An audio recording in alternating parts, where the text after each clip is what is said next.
Introduction. Am I audible? Am I audible, Chirag? Yes, yes. Thank you, Chirag, for the nice introduction. Mehul sir, Chirag, other office bearers and committee members of Direct Taxes Committee, seniors in profession, fellow professionals, ladies and gentlemen, very good evening to you all. At the outset, let me thank Chamber to give me an opportunity to take up this first meeting of this financial year, of this chamber year, of this ISG. It's the brainchild of our own Direct Tax Committee.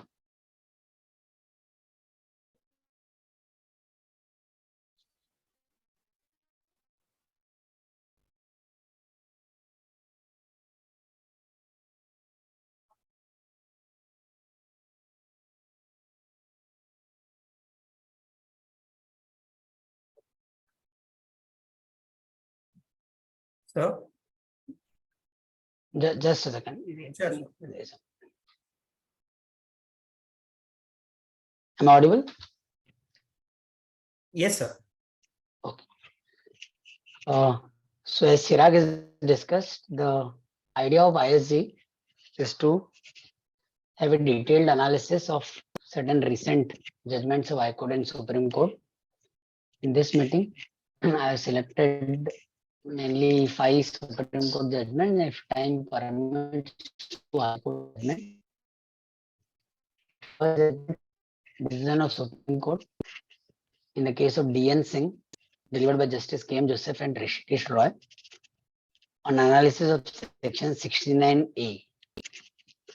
As you all are aware, section 69A talks about, in fact, the entire series of section 68 to 69C deals with taxation of income from undisclosed sources. 68 is about cash credit, any amount found credited in the books of the assessee. So it attacks basically the liability side of your balance sheet. If any amount is found credited, and if the assessee is trying to project that the amount found credited in the books is not his income, but it's a liability, then it is his duty to satisfactorily explain that the amount found credited is not in the nature of income, but a genuine liability. And the next section in the series is section 69, which is about unexplained investments. And section 69A, unexplained money. So both the sections very much similar, 69 and 69A. 69, investments which are not there in your books of account, and therefore you need to explain the source of acquisition of those investments.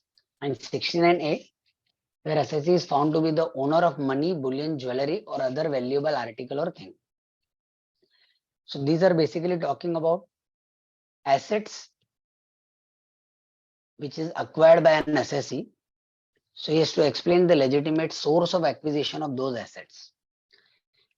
The next section in the series is 69B, unexplained, investment money, etc., not fully disclosed. So 69B takes care of both 69 as well as 69A. 69 and 69A are investment and money, bullion, jewelry, etc., which are not disclosed in the books of account. And 69B takes care of investment as well as other valuable assets like bullion, jewelry, etc., which are not fully disclosed. 69C, unexplained expenditure, where assessee spend money on something, then he has to explain the source of that spending. In the facts of this particular case, D.N. Singh, Supreme Court had an occasion to analyze section 69A. The assessee was a transporter. He had to transport an article known as bitumen, which was loaded from oil companies. And it was his job to deliver that bitumen from oil companies to various divisions of road construction department of the state government. It was found that there was some scam, that the quantity of bitumen which was taken from oil companies was not fully delivered to the road construction department of the state government. Based on that scam, assessing officer did some inquiry.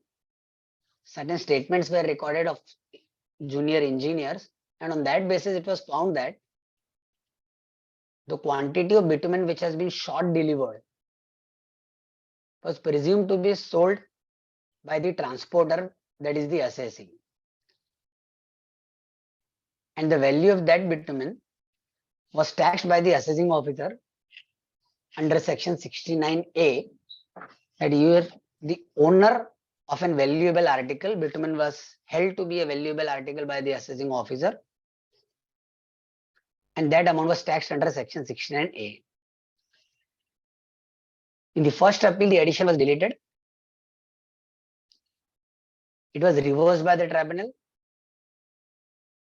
On further appeal by the assessee to the High Court, again High Court also ruled in favor of the department. Two of the most prominent conditions of 69A, that first of all, assessee should be the owner, and secondly, the owner of either money, bullion, jewelry, or other valuable article. In both these jurisdictional conditions, High Court had held against the assessee, saying that though he was only a carrier, but when he did not deliver the quantity which he had received from the consignor and did not deliver to the consignee, and when he sold and appropriated that funds on his own account, so the moment he sold somebody else's good, High Court held him to be owner at that particular moment. And secondly, the article which was the subject matter of this short delivery, the bitumen. Now 69A talks about money, bullion, jewelry, or other valuable article or thing. Certainly, bitumen cannot be called as either money or bullion or jewelry. The only fight was whether it can come in the expression other valuable article or thing. High Court held that anything which fetches some price is a valuable article or thing, and therefore High Court also upheld the addition made by the assessing officer. On further appeal to Supreme Court, the division bench presided by Justice K.M. Joseph reversed the decision of the High Court.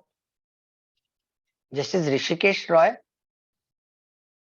passed a separate concurring order giving his own analysis, and both the respectful judges gave a detailed analysis of section 69 as well as 69A, and as to what is the meaning of owner and what is the meaning of valuable article or thing. Justice Joseph in his article have analyzed the legal position of a carrier. He analyzed the provision of the Carriage by Road Act 2007 and also the old Act of Carriers Act 1865, Sale of Goods Act, and the relevant provisions of Contract Act. Because ultimately, a transporter or a carrier who receives the possession of the goods, he receives it in the capacity of a bailee. So Justice Joseph also analyzed the position of a bailee, the relevant provisions of the Contract Act, as to in certain situation, when the consideration payable to the bailee for the shipment of the goods, if it is unpaid, then to that extent, the bailee has the right to retain the goods. But apart from that, but only to the extent of his remuneration and expenses and not further. The position of a carrier or transporter is only of a bailee. Though he receives the possession of the goods, he does not become the owner of the goods. And if he is not the owner of the goods, the jurisdictional condition of making addition under section 69A is not fulfilled. Justice Joseph also analyzed the position of bailee vis-a-vis the Indian Penal Code. He also equated it that whether a person who is not entitled to the goods, but if he wrongly misappropriates somebody else's goods, his position is akin to a thief. So when a thief is selling goods belonging to somebody else, it is a punishable offense under section 406 of the Indian Penal Code. And if the position as held by the assessing officer is accepted, that when the thief is selling somebody else's goods, he becomes the owner of those goods at that point of time. Justice Joseph held that then it will give a very absurd situation that at one point we are saying that the carrier misappropriating the goods of the consignor is committing a punishable offense under section 406. And on the other hand, another agency of the central government says that he becomes the owner of the goods at that particular point of time, and therefore invocation of 69A is justified. If that stand is accepted, it will give me a very absurd situation vis-a-vis the provisions of IPC and the Contract Act. Based on this analysis, Justice Joseph held that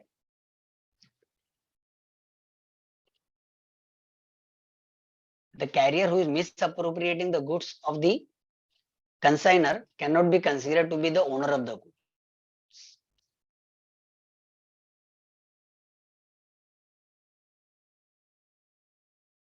Secondly, even though the moment somebody is not found to be the owner, one of the jurisdictional condition of section 69A is violated. The moment any part of the jurisdictional condition is violated, 69A is not invocable.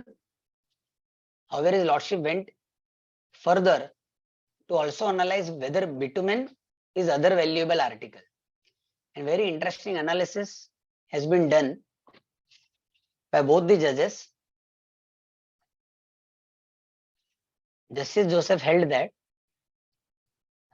at the relevant point of time, financial year 95-96, though the quantity that was misappropriated was close to around 2000 metric ton, and the price was 5,000 per metric ton. Total amount was 104 crores. Sorry, 1 crore 4,71,000 was the total amount. So Justice Joseph pointed out that considering this total quantity and total value of 1 crore and 4 lakhs, you may call it as valuable. But when you are considering some article to be valuable, you need to see what is the price of that article per unit. If you assemble a huge quantity, then any article can become valuable. Based on the prevailing price of 95-96, the price of bitumen was only 5 rupees per kilogram. Because of the huge quantity, though the total amount was 1 crore and 4 lakh, but per kilogram the price was only rupees 5.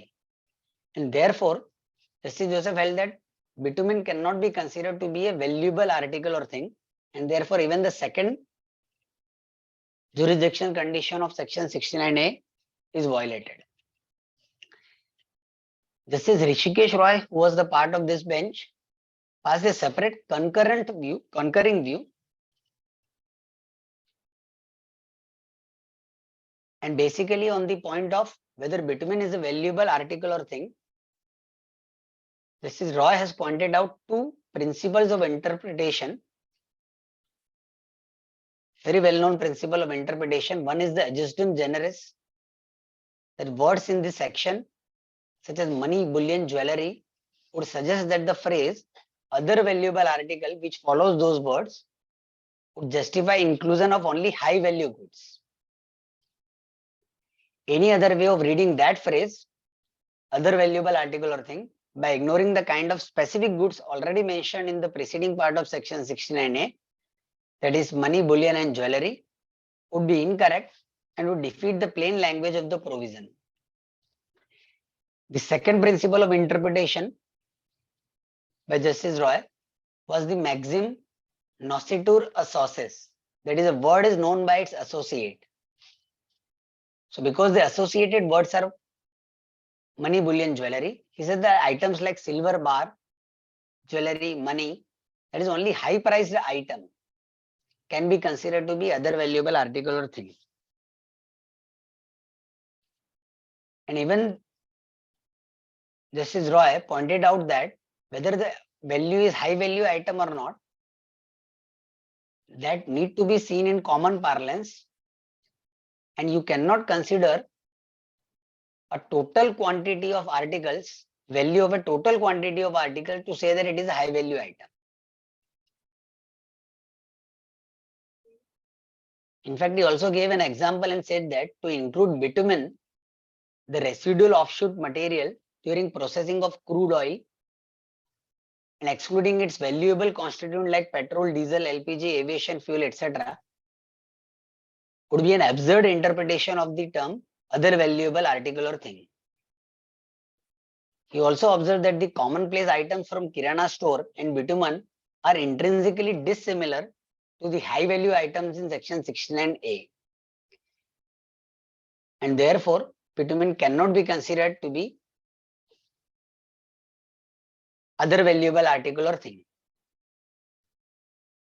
Based on this well-reasoned judgment, the decision of the High Court was reversed, and the jurisdictional condition of section 69A, firstly, being an owner, and secondly, owner of money, bullion, jewelry, or other valuable article or thing, the addition made by the assessing officer was deleted by the Supreme Court.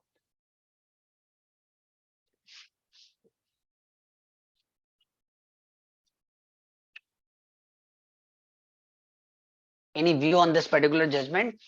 Any further discussion on any aspect, or we move further? So, if not under 69A, then what would be the provision in which if revenue wants to invoke or they want to charge something like this? Probably they could have done it under section 28, because it could have been considered as an incidental business receipt. But the problem was probably those facts are not very clear from the order of the Supreme Court. Unless we get the first assessment order, those facts would not be clear. But probably they could not get the evidence of selling. Because if you want to tax under section 28, it could not have been on the basis of a simple presumption. Some material fact would have been required to. And secondly, the legal principle is that once an assessing officer has invoked a particular section, the role of the appellate authorities, and more so in case of High Court and Supreme Court, when they are only concerned with the question of law which is before them, the point of consideration would be whether invocation of this particular section is proper or not. Once that is not been done, the respondent cannot further improve upon at the appellate stage and change the section. Probably at the first appellate stage it can be done if the assessing officer invokes a particular section, and if that particular section is not invocable, and when we are before the first appeal, that is commissioner appeal, because commissioner appeals power are considered to be coterminous with that of the assessing officer, then probably he may say that okay, this section not applicable, then this other section is applicable and it may be taxed in that. But once you go to the tribunal or High Court or Supreme Court, in my understanding, the role of the tribunal, and more so High Court and Supreme Court, is only restricted to the question of law which is posed before them. Tribunal though is also a fact-finding authority, but under section 254 subsection 1, the tribunal's power is to deliver its judgment on the appeal which has been filed, and it cannot give an alternate because tribunal's power is not coterminous with that of the assessing officer. So even tribunal cannot change it. A common example we can have that in many cases, in case of unexplained deposits in bank account, section 68 is invoked. And our jurisdictional High Court in Baichand Gandhi has held that bank passbook is not a books of account, and therefore 68 cannot be invoked. Now in that situation, for example, if you see the Mumbai Tribunal judgment in case of Mansi Pitkar, Mahendra Pitkar, etc., based on Baichand Gandhi, there was a specific argument of the department that 68 was not there, but then it should have been 69 unexplained money. But tribunal held that, and now at that stage, DR cannot improve upon the case of the assessing officer. Once the assessing officer and commissioner appeal has given a finding that addition was under section 68, at the appellate stage, they cannot improve upon it and change that particular section, that if not this, then the other, some other provision is attracted. That cannot be done. Well noted, sir. Any other views? Any members? This being an intensive study group. If anybody has any views.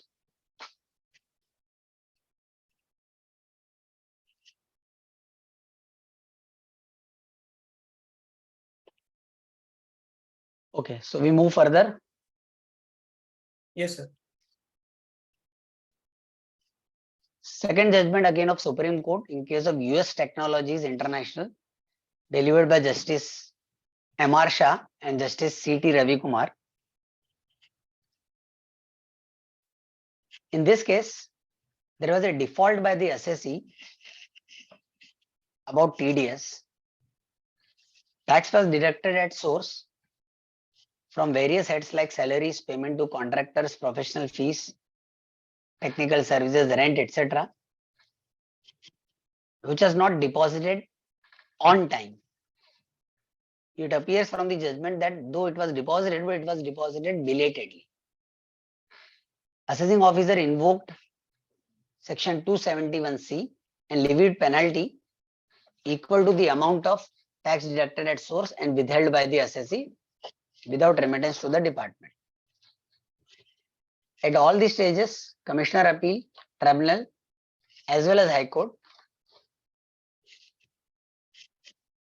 they ruled against the assessee, saying that penalty under section 271C was justified.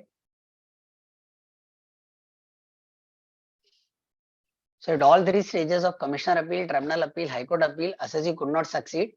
Penalty under section 271C was upheld. On further appeal to the Supreme Court, Justice M.R. Shah analyzed section 271C and compared it with other provisions under chapter 17B, that is section 201 and section 276B. In case of TDS default, there can be two kinds of default. One, that a subject matter of payment was liable for TDS, but tax is not deducted at source. Second kind of default could be that where a tax is already been deducted, but that has not been paid into the government treasury. Out of these two defaults, one is in a way a lighter default and another is a heavier or bigger default. Consider a situation where a tax is not at all deducted at source. So if I make a payment to you of 100 rupees, on which say for example 10 rupees tax was to be deducted under say 194J. So I should have paid you only 90 rupees and 10 rupees I should have deposited in the government treasury. Now if I don't comply with this TDS provision and I pay entire 100 rupees to you, there would be two problems which the revenue would face or agitate. Number one, that once if I have not deducted the tax, it will not be reported in the TDS statement and probably the payee may get away with this payment and not pay tax at all. So the information about this transaction would not be reported, it would not be catched. In today's age, when we have this all this 26 A's, etc., if I don't deduct a TDS, it may not get reflected. The second problem would be, even if the payee honestly pays the tax, but probably there would be delay in the payment of tax. And though the payee may pay it along with interest later on, but there would be liquidity issues with the government that the tax which I should have deducted and remitted today, there would be a delay in payment of that. In the same transaction, suppose I deduct 10 rupees TDS and pay only 90 rupees to the payee. However, I don't deposit this 10 rupees in the government treasury. This in my view is a bigger default. For a simple reason that as far as the payee is concerned, he thinks that out of my 100 rupees, 10 rupees is already paid to the government. I have to only discharge my balance tax liability. But when I don't pay this 10 rupees, to the government, there will be this loss of money, and in fact, this is a breach of trust where I have taken money from you, but I have not paid it to the government treasury. Now, section 271C, which imposes penalty for tedious default. There are two different kinds of default visualized in section 271C. The first one is failure to deduct the whole or any part of the tax. So it is the lighter crime where I pay you entire 100 rupees without deduction of the 10 rupees. So I'm not taking money from you. I make a default that in fact I should have ideally paid only 90 rupees to you and 10 rupees to the government, but I pay entire 100 rupees to you. So 271C, subsection 1 clause A says failures to deduct the whole or part of the tax. Now clause B uses the word failure to pay the amount of tax. However, clause B is only restricted to certain scenarios where there was no actual tax deduction. For example, now of course 115O is not there, but when it was there, dividend distribution tax. So in case of dividend distribution tax, I am not doing any TDS, but whatever dividend I distribute, on that I am supposed to discharge the DDT liability within 14 days. So because there is no deduction in 115O, it cannot fall under clause A, that failure to deduct. Secondly, even in case of TDS payment, for example 194B, where the price which I pay to you, to any payee, is in kind. If prices are paid in cash, then certainly there can be a TDS liability easily under section 194B. However, when the prizes are awarded, for example, there is a game show, and in that game show, you win a vehicle. Now, that vehicle being a prize in kind, there is no question of deduction of tax at source. However, the proviso to section 194B says that whenever the prizes are distributed in kind, it is the duty of the giver of the prize to ensure that the payee has paid that amount of tax, and then only he should release the prize money. So now all these situations where there is a liability to discharge tax without deduction, I cannot commit a default under clause A, that failure to deduct, and therefore to cover that situation, clause B says failure to pay the tax which I was supposed to pay. So if we read section 271C very carefully, clause A covers a situation that where there was a requirement to deduct tax, but I have not deducted, and clause B covers a situation where there was no requirement to deduct tax, but there was a requirement to pay tax which I have not paid.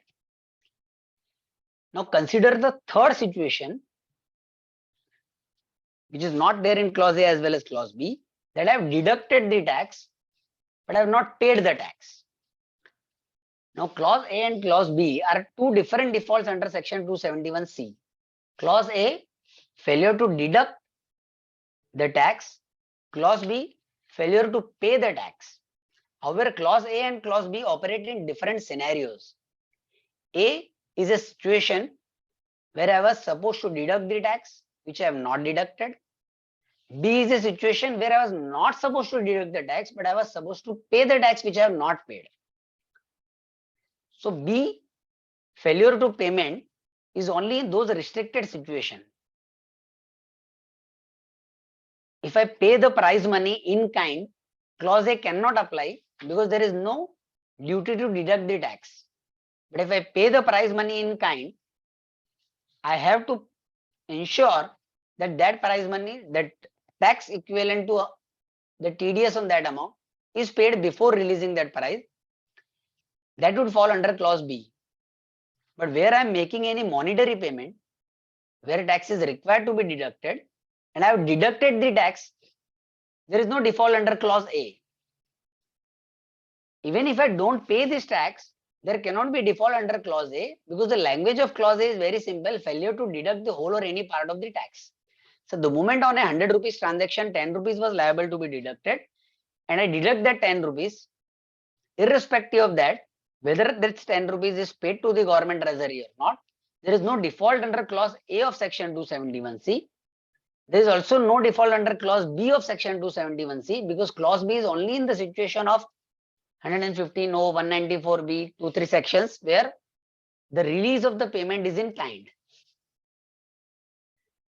And therefore, based on this detailed analysis, His Lordship, Justice M.R. Shah held that in the facts of the case, where the tax was already deducted at source, but it was not paid or paid beyond the limitation period, there was no default under section 271C, and therefore this penalty cannot be invoked.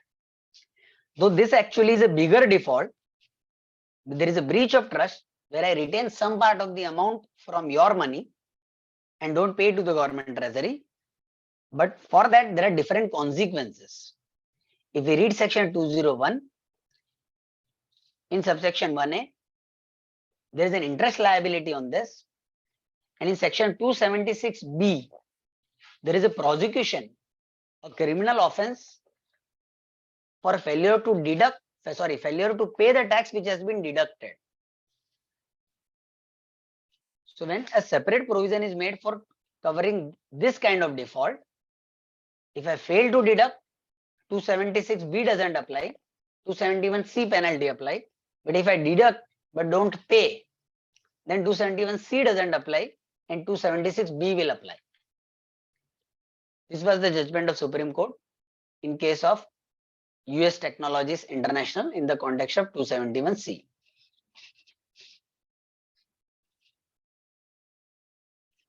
Anybody has any views on or any discussion on this?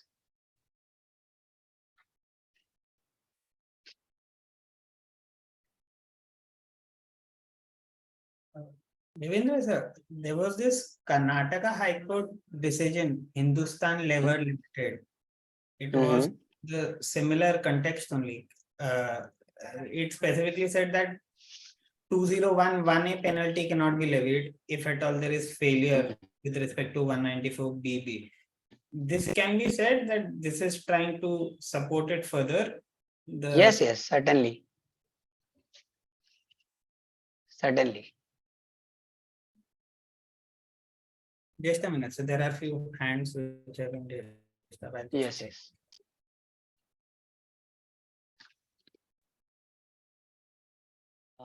So you continue.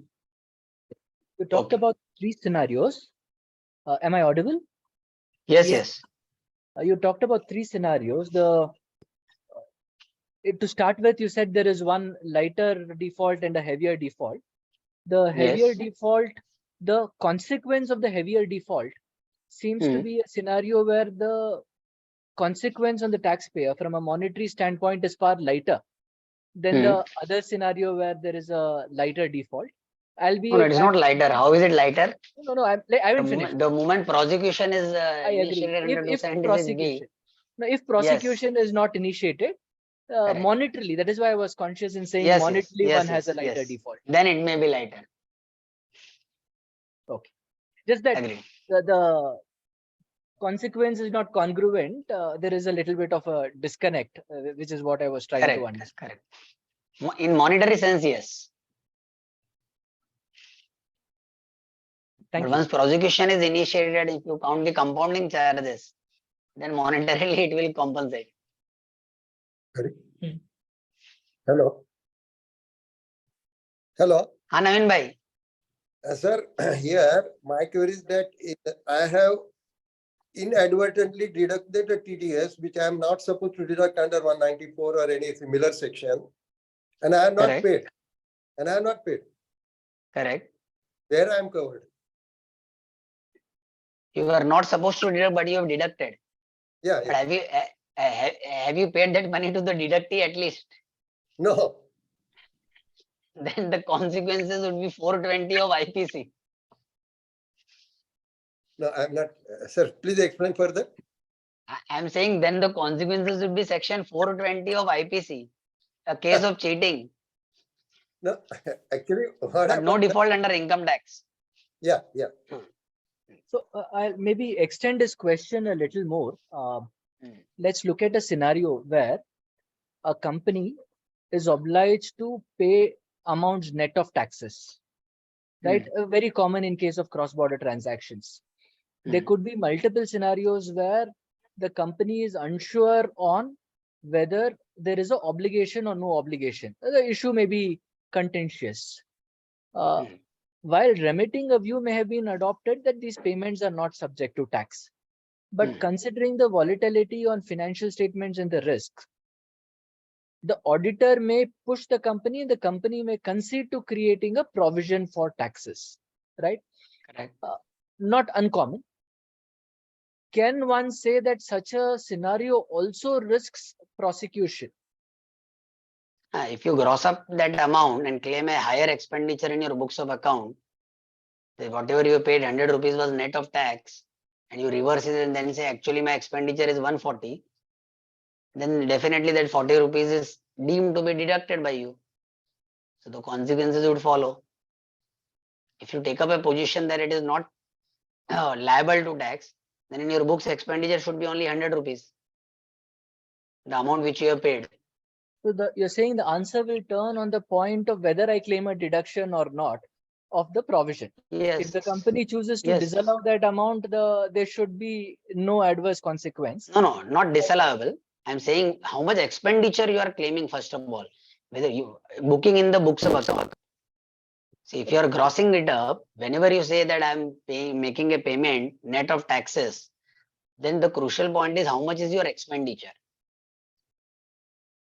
You pay 100 rupees to somebody and you take a position that this is not liable to tax, then you are not supposed to pay anything further to the government, and therefore expenditure in your books of account would be only 100 rupees. But given the contentious nature, one will take a provision. So that's what I'm saying. So the moment you make a provision, that means you are showing the expenditure as 140 rupees by grossing it up. So it is only the mechanics is changing, that instead of saying that 140 rupees is my expenditure and 40 rupees is TDS and I am remitting 100 rupees, you say that my contract is of only 100 rupees, but it is net of tax. So it is only a contract between you and me. It is only the methodology which is changing. The moment you say in your books of account that your expenditure is 140, it is as good as only any routine transaction of an expenditure of 140 and making remittance of 100. So 40 rupees is your TDS. You have deducted. You are supposed to pay. Unless you file an appeal under 248. You make that payment and claim refund under 248. Yeah. For refund. Okay, so shall we proceed? Yeah. Yes, sir, please. Okay. Now, third decision, again by Justice M.R. Shah, sitting with Justice Nagaratna, in the case of Vikram Sujit Kumar Bhatia. A very interesting and well-reasoned judgment under section 153C. From 2003, when the block assessment was made inoperative, under chapter 14, section 153A to 153D were introduced as a special procedure for assessment of search cases. Now, basically, there are two sections, 153A, which deal about assessment of a person in whose case search has been done or a requisition has been made under section 132A.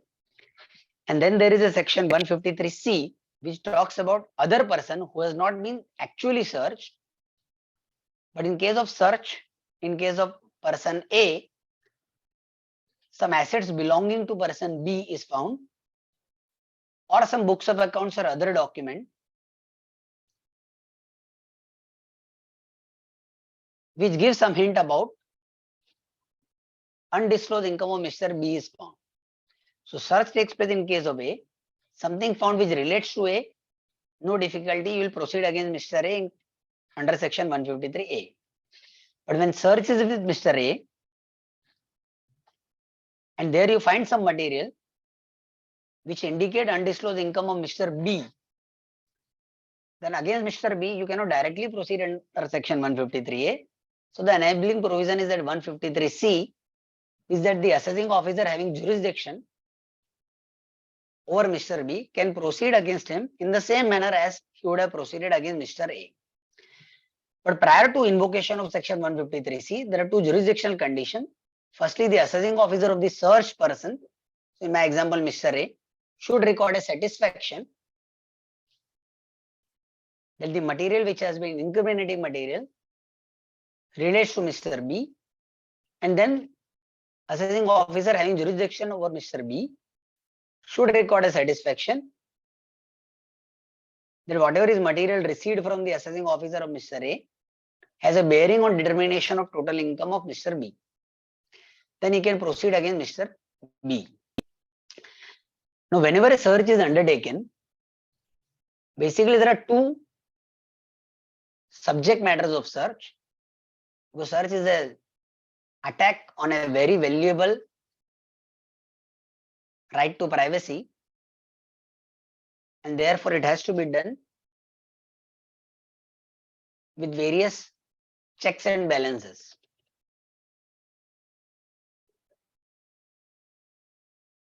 So normally a person has his income, he has a duty to his file return of income, do a self-assessment, and if the department feels the cases can be picked up for scrutiny, and assessment is done by the department.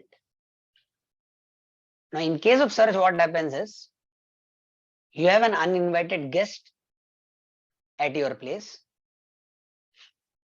and these uninvited guests are looking for what? They can look for either certain assets which you are hiding from the department because that you have amassed out of your undisclosed income, or they are looking for certain evidence in the form of books of accounts or documents.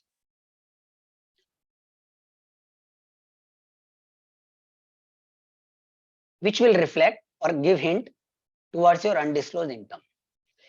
Now, as far as the first subject matter of search is concerned, assets. If search takes place at Mr. A and any asset is found at Mr. A, then prima facie gives an indication that A is in possession of that RTP. However, possession may not give indication of an undisclosed income. Indication of undisclosed income would come from ownership, and therefore the word used in the legislature for invocation of 153C against Mr. B is that that asset found at Mr. A should belong to Mr. B. As far as the second subject matter of search is concerned, books of accounts or document. Why I am giving this background is that in this judgment we are concerned with an amendment which was made in section 153C by Finance Act 2015, and the question of law was whether this amendment should be prospective or retrospective. And therefore, to understand this in a proper perspective, I am just giving the background. So as far as the second subject matter of search is concerned, books of account or document. Now previously, prior to the amendment by Finance Act 2015, the wording even for books of account or document was belonging. So in my simple example, search takes place A. Suppose some gold jewelry is found with Mr. A, and he leads an evidence to say that it does not belong to A, it belongs to B. So fine, no problem. Assessing officer having jurisdiction over Mr. B can proceed under section 153C, subject to recording of satisfaction by both the heirs. But suppose some document is found at Mr. A, which is actually about a transaction between Mr. A and Mr. B. Now, for example, Mr. B has paid some on money to Mr. A, or for any transaction, some cash amount has been paid by Mr. B to Mr. A.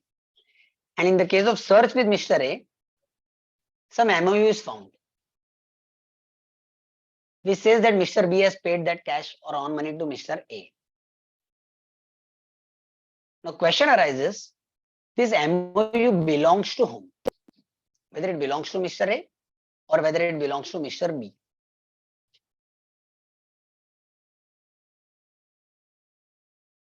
Because prior to amendment by Finance Act 2015, the language used for assets as well as document for invoking section 153C in case of a non-searched person was that asset or document should belong to the other person. So in my example, when there is an MOU found in the place of Mr. A that he has received some cash or on money from Mr. B, the question is, this MOU belongs to whom?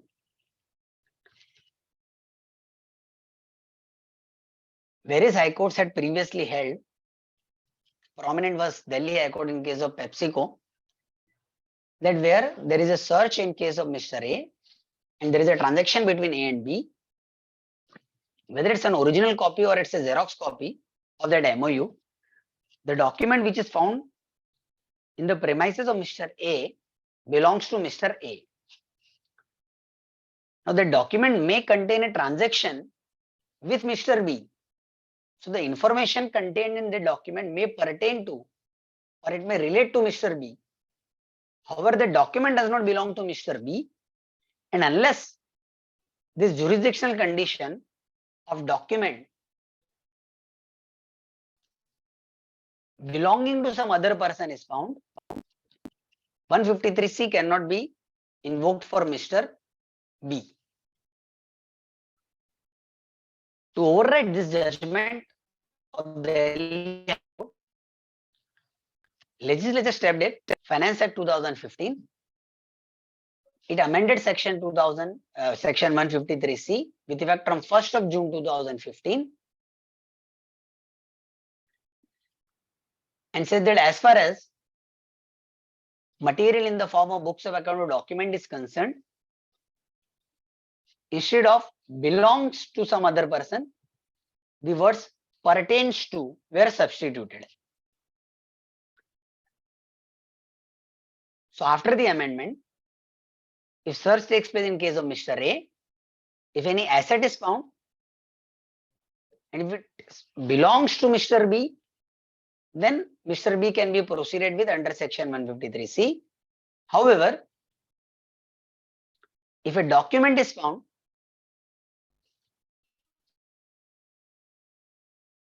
Mr. A, that document belongs only to Mr. A. Prior to the amendment, 153C could not have been done against Mr. B. After the amendment, because the language is as far as documents or material is concerned, it should pertain to. Now, belongingness is a very strict condition, and belongingness is an exclusive criteria. If a document belongs to me, it cannot belong to anybody else in the world, except of course in case of a joint ownership, co-ownership, but then there would be different shares of two persons. However, pertaining is a wide word. The same document can pertain to me as well as to you. If the document records a transaction between you and me, then it pertains to both of us. So even if search takes place at Mr. A, document is found which pertains to Mr. B, after the amendment, Mr. B can be proceeded with under section 153C. Now with this background, the question which the Supreme Court had to answer in this judgment, in this case, there was a search in case of some HN Shuffle group in the year 2013, that is prior to the amendment. Somewhere around 2017, assessing officer of search person recorded a satisfaction that certain material did not pertain to the search person, but it pertains to the assessee, Mr. Vikram Sujit Kumar Bhatia, and he handed over to that officer. Assessing officer having jurisdiction over Mr. Vikram Bhatia issued notice under section 153C after recording his own satisfaction in the year 2018. Assessee challenged that because the date of search was in the year 2013, though the satisfaction by the AO of search person was recorded in 2017, amendment came in the year 2015. The argument of the assessee was that this amendment is prospective in nature and it should apply only to the searches which take place on or after the date of the amendment, that is 1st of June 2015.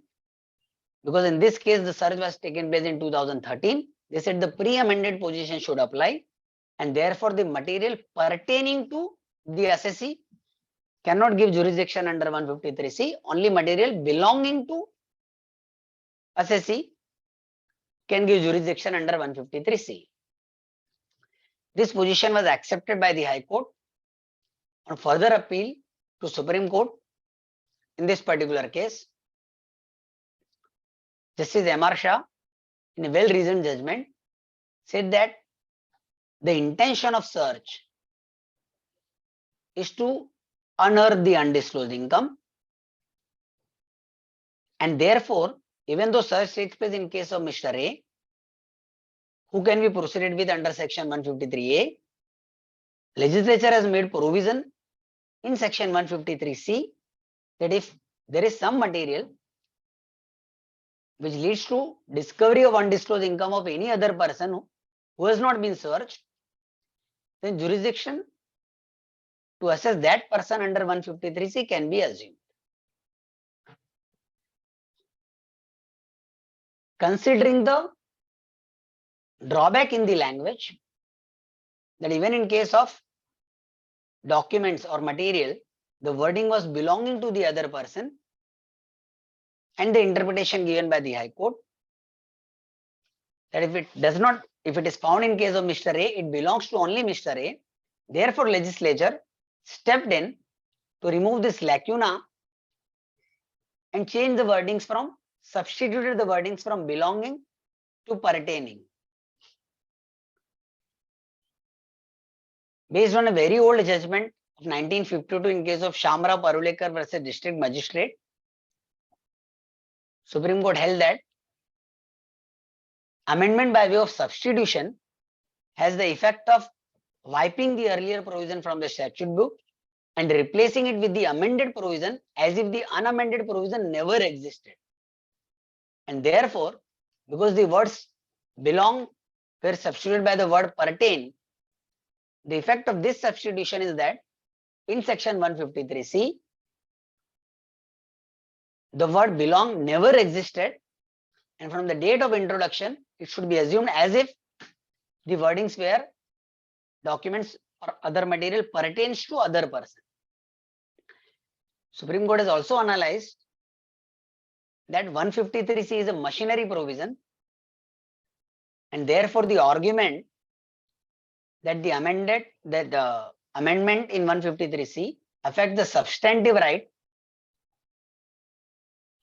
of the non-searched person is though an attractive argument, but is not an acceptable argument, because 153C is not a charging provision, but it is a machinery provision. It only enables the assessing officer to assume jurisdiction over non-searched person, and therefore the amendment made in section 153C by Finance Act 2015 was held to be retrospective in nature and applicable even to the searches initiated prior to the date of the amendment.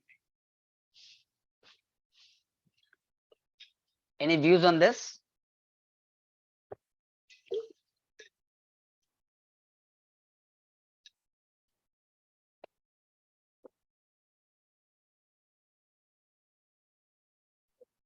So, sir, ultimately a retrospective effect is being given to the amendment, right? Yes. Sir, would this have an implication on something with respect to on the similar analogy when they extended, the period for foreign assets like reassessment, they extended. Now, according to my humble knowledge, there were earlier precedents of Supreme Court, right from 49 ITR 1 SC Prashar, which said that, if earlier there was a limitation period beyond which you could not have extended, the amendment cannot. There would be, Chirag, in a slightly different footing because there is a limitation provision. Here the question is not of limitation. So that would be on, because the once there is an existing limitation to invoke, So you are accepting that this provision applies to me, but under this provision, the limitation is say X number of years. Now, once that X number of years are crossed, because again, in the 2021 amendment, we are fighting about this 3 years, 10 years, 6 years. So limitation would be on a different footing. Okay. This is more on the scope, if we may understand that Yes, beyond. yes. Yes, yes. Okay. And Sir. going by all, even if you keep the tax or knowledge of law aside, and you talk in terms of logic, then it is quite logical to say that when we are searching Mr. A, and if there is some document which talks about some transaction which has been done by Mr. B and which indicates his undisclosed income, merely by using the technical jargon that this particular MOU does not belong to Mr. B, or trying to escape. So generally, court would not lean in favor of such an interpretation. In this time, definitely not, sir. Yes, yes, yes. There was one thing which I had learned earlier: logic and tax, they never go hand in hand. So hence, while sometimes reading tax, logic is kept aside. So there's one doubt, I guess Naveen sir would want to speak across on it. Yes, yes. Hello. Ha, Naim bhai. DJ, again disturbing you. Sir, here. No issues. Tell me. This belonging and pertain, this all exchange of words and right. Take a case where the raid, some cash of some 50 lakhs have been found with the builder. Builder has, there's some list of the diary or something found of the builder. He says these are the 10 persons who have given me on money cash. Now there no document pertains to me or the flat owner, purchaser. Then in case, can the AO goes to the flat purchaser saying that yes, this is your undisclosed income on the basis of this 153A action on builder? That is my query, sir. Nain bhai, it will all depend upon actually factually what exactly has been found. Just certain notings in the diary will not given. We have series of judgments, in fact, including Supreme Court in case of the Jain Hawala diaries. Only some notings in the diary would not give them jurisdiction. And this is a very factual issue. Because if you will find in all kinds of searches, there will be different kinds of evidence. And then we'll have to also see the corroborative things. No, yes, sir, in this but case. Technically speaking, yes, that may give a jurisdiction to him under 153C. But then here, sir, there is only whatever the things are there, that is the writing or that is the noting, or there was some statement found in the computer of the builder saying that these are the people from which I have received. But then there is nothing more than that. Then on merit, see, invocation of jurisdiction is one thing and upholding the addition is another thing. So as far as jurisdiction invocation, there might be a case made out based on the facts that invocation of jurisdiction is correct. But upholding of addition in such a scenario only on the basis of the diaries would be very difficult. Okay. That is what exactly. Because then nothing pertains to me, nothing belonging to me. So this is something funny where they go on blindly, they go on sending the notices and all that. That's what I just wanted to know, what exactly is this. Because there is no writing of me. There is no confirmation of. Correct. I agree. Yeah. Somebody can write in the diary that Taj Mahal belongs to Devendra. And then they may invoke 69 against me. Yeah, unless Devendra is being questioned. All that thing. Yes. Devendra sir, someone has asked, will the situation be different in case where the notice under 153C is issued prior to the amendment? So would there be any change into it if the notice is issued prior to the amendment? Notice issued prior to amendment may be a good case to argue, yes. Because you cannot issue the notice again. The notice is already issued, and you'll have to see what was the applicability on that particular date. Shall we proceed? Yes, sir.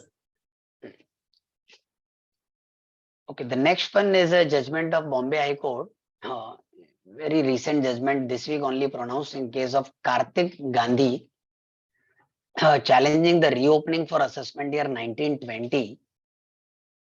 Now, under the amended law, we have two particular limitations under section 149, subsection 1, clause A and clause B. If reopening is to be done within 3 years or beyond 3 years. And there are two different sanctioning authorities under section 151 based on whether the reopening is within 3 years or beyond 3 years.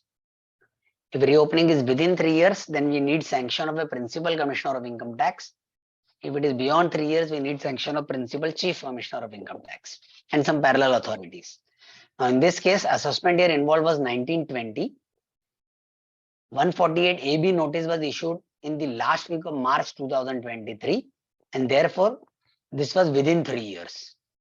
However, in the sanction note under section 151, the sanction was given by principal commissioner of income tax, but in the sanction note, there is a column initially in that giving various details about the escaped income and all. There is one particular question that what provision of section 149 is applicable, and there it was written section 149 1B was applicable. Now, section 149 1B covers a situation where the reopening is beyond a period of 3 years but within a period of 10 years. So the extended period.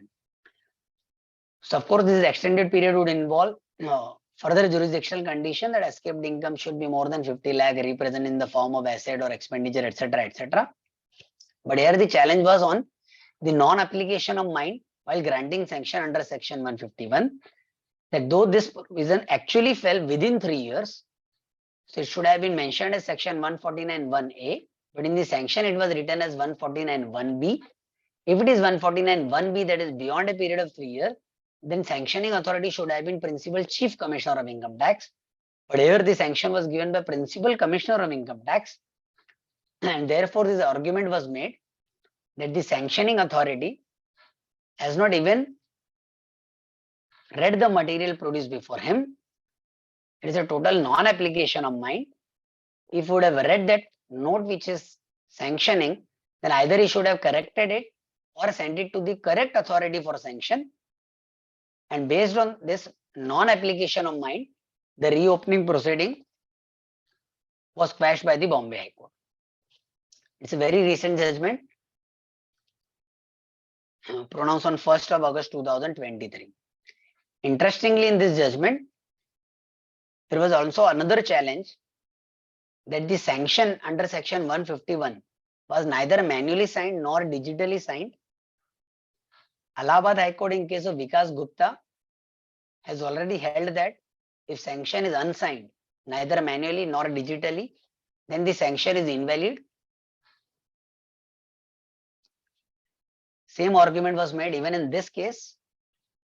However, Honorable Bombay High Court held that because on non-application of mind under section 151 itself, the notice is quashed, and therefore we need not go into the issue about whether it should be compulsorily digitally signed or not, and that issue has been kept open. So this was held by Bombay High Court in case of Karthik Gandhi, order pronounced on 1st August 2023.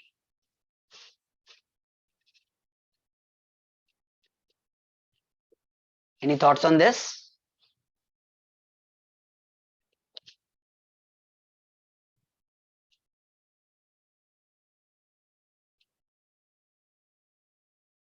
Citation, it is citation of this judgment is writ petition number 1812 of 2023.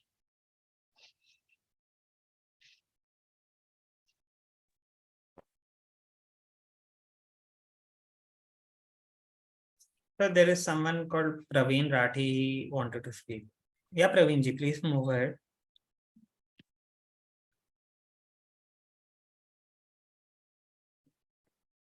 Good evening, Praveen ji.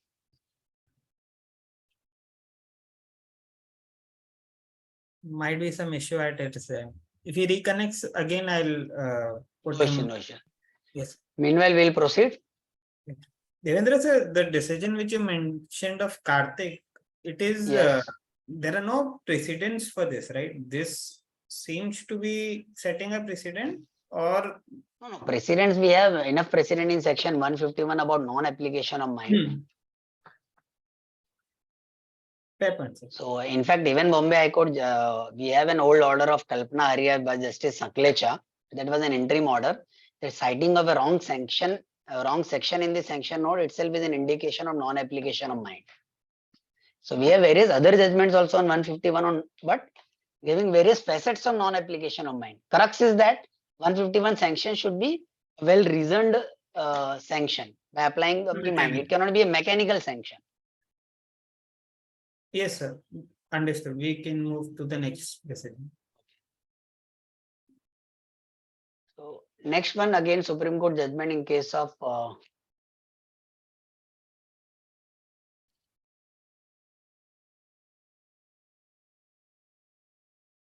Prakash Chand Lumia, again by Justice M.R. Shah.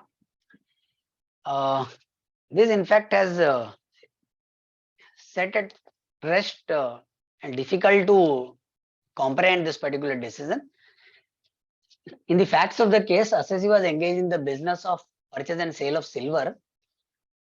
There was some search by DRI officials and there was some unaccounted slabs of silver which was confiscated. And there was a finding that this was a smuggled silver because it was not recorded in the assessee's books of account. So that was confiscated. Assessing officer said that assessee was the owner of silver which has not been recorded in the books of account and therefore addition was made under section 69A. But since it was confiscated by the customs authorities, assessee claimed that to be a loss in the course of business and correspondingly a deduction under section 69A. Commissioner appeals as well as tribunal upheld the addition. However, High Court reversed it, relying on the judgment of P.R. Singh. Further appeal to the Supreme Court. Both the judges have given different reasons disallowing the deduction for this loss due to confiscation. Separate judgments but concurring view. Justice M.R. Shah has taken a clue from the amendment in section explanation to section 37(1) by Finance Act 1998, where the explanation 1 was introduced, saying that any expenditure incurred by the assessee for any purpose which is an offence or prohibited by law is not an allowable deduction. In judgment of P.R. Singh, which was relied upon by the High Court, Justice Shah has observed that in the facts of P.R. Singh case, assessee was, the business of the assessee itself was smuggling in currency notes. Whereas in the facts of the case, it is not the case of the assessee that he was into an illegal smuggling business. He was into a normal business of purchase and sale of silver. However, to increase his profit, he entered into some transactions of silver, and therefore Justice Shah observed that P.R. Singh judgment will not apply, but Haji Aziz and Abdul Shakur judgment would apply. In the facts of Haji Aziz and Abdul Shakur, assessee was into the business of importing of dates. At that particular point of time, that import of dates was banned and therefore it was seized, confiscated. That loss was claimed. In P.R. Singh's case, assessee's business itself was smuggling. So in case of an illegal business, when there was a loss due to smuggling, loss due to confiscation, in P.R. Singh judgment, Supreme Court held that it was an allowable expenditure, allowable deduction. In Haji Aziz case, the business was legal, but due to confiscation, there was some loss. So loss occurred due to an illegal activity in the course of a legal business was held to be not allowable. In the facts of this particular case, because the assessee was into a legal business of purchase and sale of silver,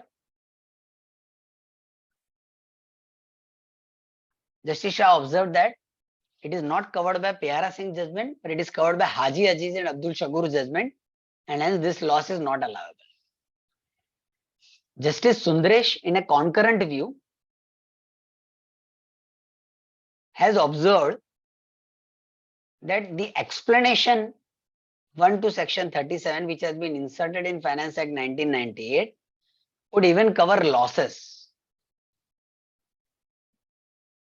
Though in accounting parlance, and in fact we have enough literature, jurisprudence on that loss is different and expenditure is different.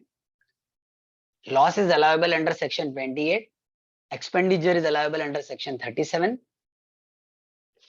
But in this concurring view, Justice Sundaresh has observed that expenditure is a genus, loss would become a specie. All losses would become expenditures, but not vice versa. And therefore, even in case of allowability of losses, the amendment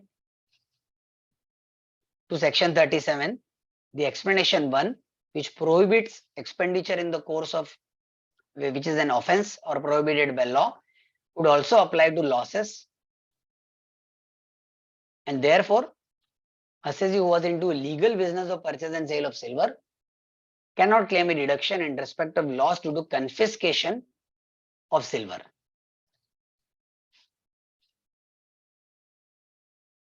In fact, they've also discussed about the judgment in case of Dr. T.A. Qureshi, where Supreme Court had held that loss due to confiscation of heroin, which is the contraband article, was held to be allowable. And in fact, in that judgment, Supreme Court has specifically held that the amendment in explanation 1 to section 37(1) would not be applicable, because 37(1) explanation would apply to only expenditure, and what the assessee was claiming was a loss. And therefore, in T.A. Qureshi's judgment, Supreme Court had allowed that particular loss. In this particular case, Justice Shah has also commented on Qureshi's judgment by saying that in Qureshi's judgment, the business itself was of manufacturing and selling heroin, which is a contraband article, and therefore it was the business per se was illegal. But because in assessee's case, there was a legal business, and what he was claiming was a loss which was tainted with illegality, and therefore he said that neither it can be claimed under section 28 nor it can be claimed under section 37. So very thin line of difference between this, and too much confusion in fact between a legal business, illegal business, loss in the course of a legal business, loss in the course of illegal business. Moral of the story is, do your business in four corners of law. Don't incur such illegal losses and avoid unnecessary litigation.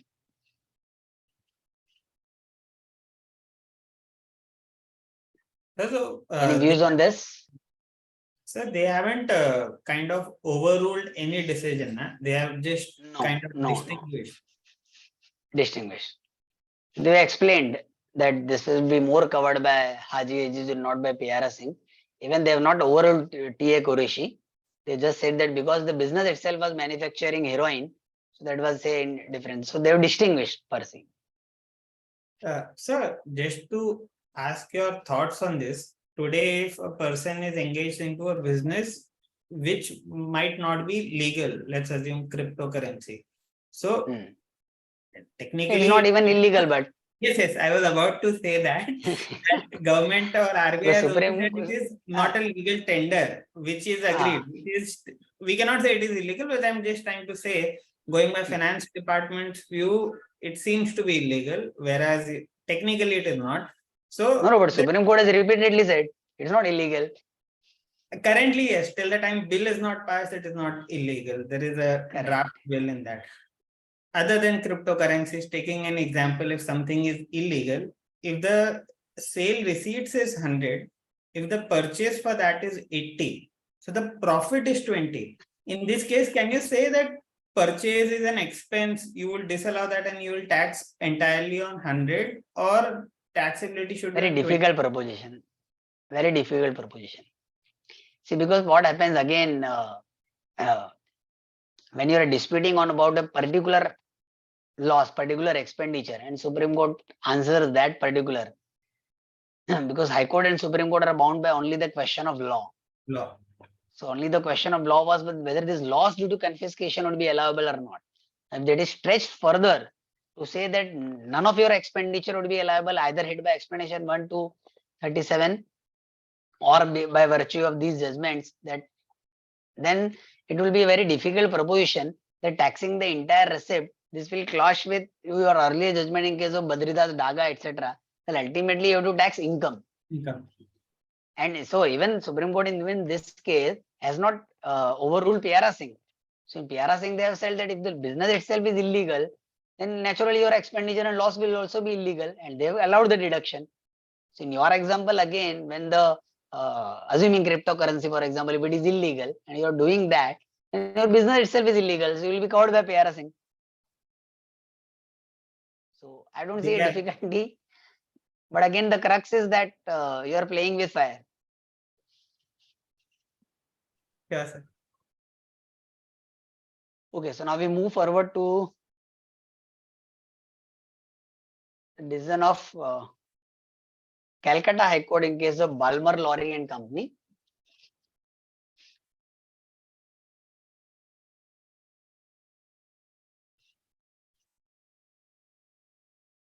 Just a moment.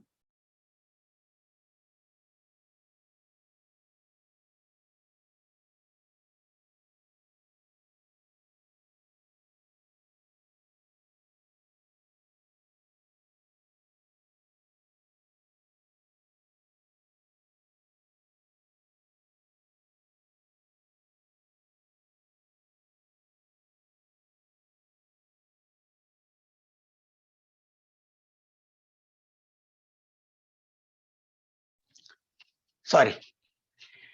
There were two particular items of dispute in this particular judgment of Balmer Lorry. One was claim of expenditure in case of prior period items. Assessing officer said that if you are claiming prior period items, that means you are not following mercantile system of accounting and therefore expenditure is not allowable. Assess's claim was that the liability is crystallized during the year and therefore, even though assess is following mercantile system, claim of expenditure has to be the year in which your liability gets crystallized. If a liability is crystallized in this particular year, it is actually per se not a prior period expenditure and it should be allowable in that particular year, which has been accepted by Calcutta High Court. In fact, we have earlier judgment also on this particular, but two observations on this particular thing are important. Calcutta High Court has accepted one argument of the tribunal while allowing this particular deduction, that when the tax rates of two particular years are not different, so whether it is claimed in year 1 or year 2. So in fact, we also have that very old judgment of Nagri Mills, 37 ITR of Bombay High Court. And in fact, in GlaxoSmithKline case, Supreme Court has also accepted this position that when there is no tax arbitrage, the tax rates are different, there should not be an unnecessary litigation to it. Now, second item of deduction of dispute in this particular year was a loss in the investment in the form of preference shares of subsidiary company. There was a loan advance to that subsidiary company. That subsidiary company suffered huge loss due to some restructuring. That loan which was given to subsidiary company was converted into preference shares, and that preference share was valued at some amount of rupees 13 crores. Due to entire capital erosion of that subsidiary company, that preference shares which were there in the books for an amount of say 13.3 crores, there was an erosion to the value of 11.82 crores. So almost from 13.3 crore, it came to some figure of 1.5 crore or something. This particular amount was written off in the books of account and the nomenclature given was provision. And therefore the assessing officer disallowed that this merely a provision. This was disapproved by Calcutta High Court and said that this was a loan given in the course of business to subsidiary company. Due to restructuring exercise, that loan was converted into preference shares. And due to the heavy losses in subsidiary company, there was erosion in the value of those investment in preference shares. And though going by the nomenclature, it was a provision, but it was actually a loss, and therefore it was held to be allowable.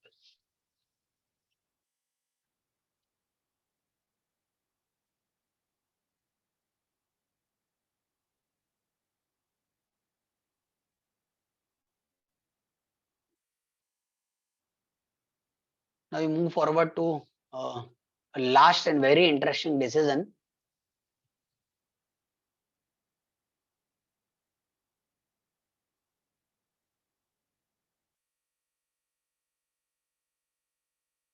Just a moment.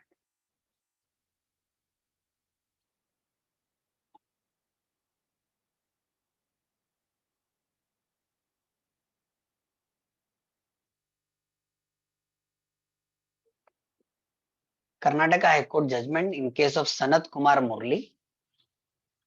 This is a very common scenario we are seeing nowadays in the case of context of reopening. Under the amended law, since Finance Act 2021, the normal limitation period for reopening is 3 years. If it is to be beyond 3 years, it can go up to maximum 10 years, subject to 3 jurisdictional conditions. One is that escaped income should be more than rupees 50 lakhs. Secondly, that escaped income should be represented in the form of asset or expenditure or entries in the books of account. And thirdly, the officer should be in possession of books of account or document or evidence which reveal that escapement of income. Now, dispute in this particular case was about the simplest condition, that is the escapement of income more than rupees 50 lakhs.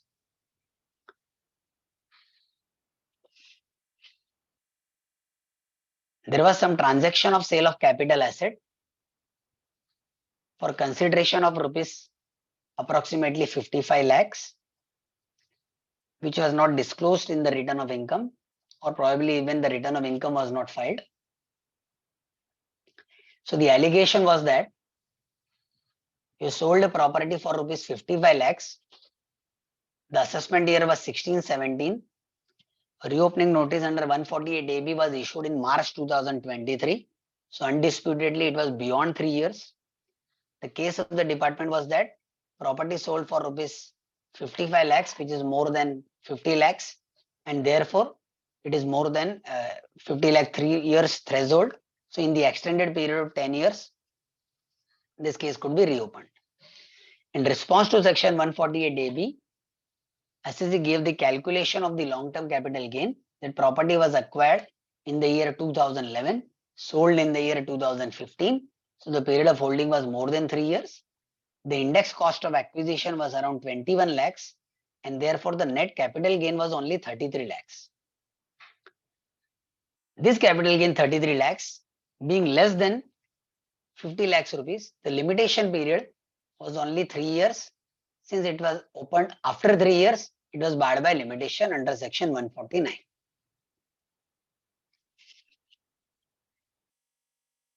Assessing officer did not accept this condition and said that at the stage of reopening, we are concerned with the consideration amount which is not disclosed, which is 55 lakhs being more than 50 lakhs, the case is validly reopened.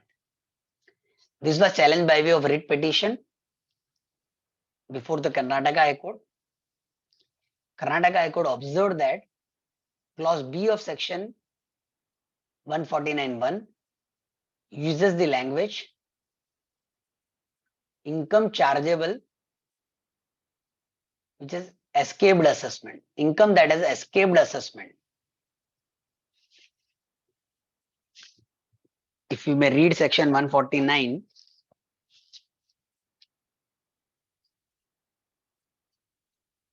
very beautiful judgment, in fact, this one, Karnataka High Court.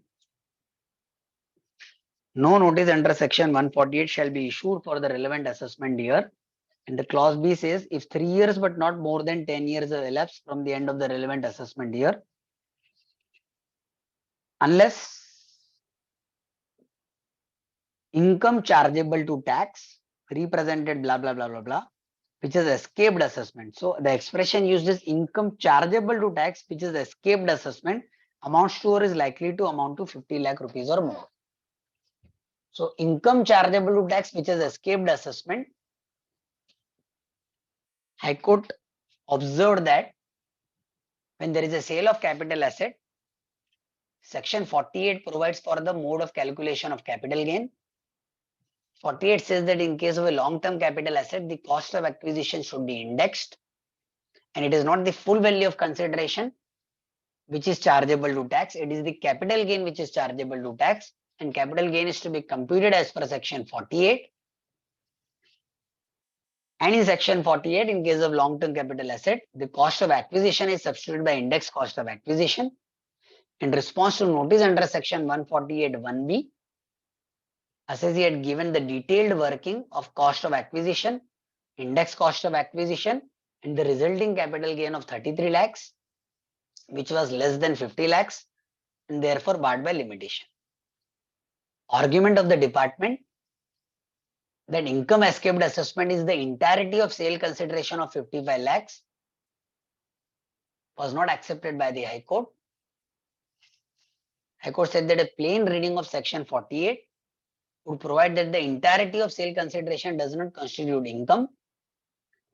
Even the explanatory memorandum to Finance Act 2021 does not in any way lead to giving a different interpretation to the word income chargeable to tax, and hence the words used under Section 149 for the extended time limit is to be interpreted in terms of the plain wording of Section 149 and cannot be construed differently while relying on any executive instruction. And therefore, High Court has quashed the order under Section 148(a)(d) as well as the resulting notice under Section 148 as barred by limitation. They also relied on Rajasthan High Court judgment in case of Abdul Majid, which says that if income escaped is, in fact, in Abdul Majid judgment of Rajasthan High Court, which had come last year also, there was some cash deposit in the account. I think, if I remember correctly, it was some 19 lakhs rupees, and on that basis, it was reopened beyond 3 years. But in the course of writ petition, I think in affidavit in reply, department said that there are also other bank accounts which are undisclosed, and therefore the amount may go beyond 50 lakhs rupees. Rajasthan High Court said nothing done. The show cause notice under 149(1)(b) does not talk about any other undisclosed bank account. It talks about this particular bank account where the deposit itself is less than 50 lakhs, and therefore the maximum period of reopening should be 3 years. So on the same line, Karnataka High Court in this particular judgment has said that in case of a sale of property transaction, for the purpose of Section 149 limitation, what you need to see is the capital gain amount and not the entire consideration. And then you have to see the monetary limit of 50 lakhs rupees.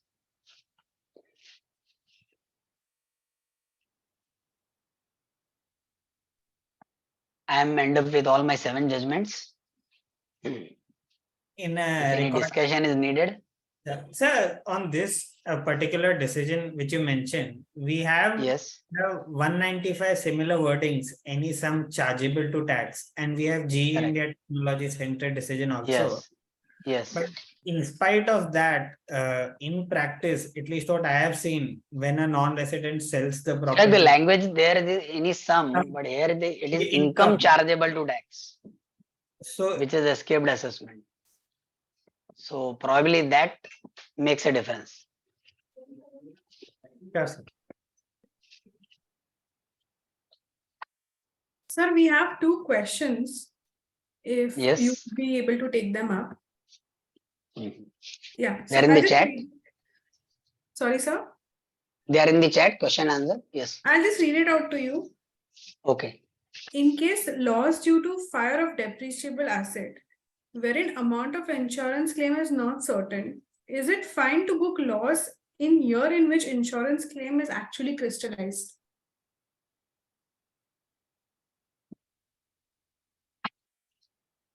You'll have to go by the calculation provided under Section 43(6), calculation of written down value, read with Section 50.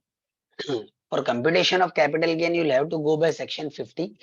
Now 50 would cover two situations where the consideration is exceeding the written down value as increased by actual cash of asset acquired during the year, or the second situation is whereas the entire block of asset ceases to exist by virtue of the transfer. And you will also have to look into section 45(1)(a), which specifically talk about capital gain on receipt of insurance claim. So in my view, in the year in which the loss, if you're talking about depreciable asset, where the amount of insurance claim is not certain, in that year it may be difficult to claim it as a capital loss, because 45(1)(a) talks about receipt of money on insurance claim.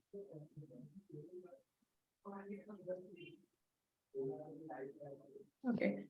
And so the second question is, if the money deposited in bank account of assessee during demonetization period claimed as belonging to mother and uncle, supported by affidavits of mother and uncle, added by assessing officer under section 69A as unexplained money and treating the assessee as owner under section 69A, money was paid back by assessee to mother and uncle by account pay checks by 31st March 2017.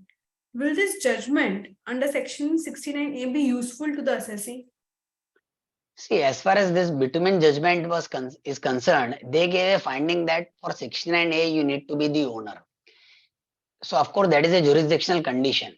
Now, in the facts of this particular case, it is the assessee's claim that money which has been deposited belongs to mother and father. He supports it by way of affidavit. He has also repaid it by 31st of March 2017 by account pay check to mother and father. So firstly, we need to see the jurisdictional condition. The factual determination is important. Whether factually the assessing officer is able to accept that the money belongs to him. Looking from the facts, I personally feel the money does not belong to him, though he has deposited, but he will also have to counter one particular argument from department side as to why it was not deposited in father or mother's bank account, either due to geographical difficulty of the banking location there, or they don't have a bank account, because otherwise if they also have a bank account, but still it is deposited in your account, then it may be considered to be an afterthought. And once you have deposited and now you are coming out with an explanation. So judgment per se would not help that much. But the factual determination is important that money belongs to him. Ownership of money. Okay, sir.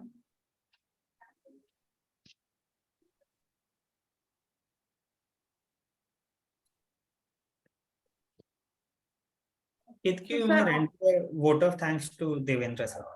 yes, sir.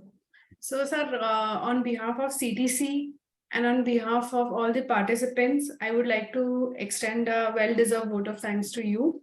Thank you so much, Devendra sir. You have covered a variety of case laws which have enlightened us completely. Your analysis and practical insights have made the session very, very interactive. Thank you so much, Devendra sir. It was my pleasure. Thanks for giving the opportunity. Thank you very much. Good night, everybody. Good night, sir. Thank you. Thank you, all the participants.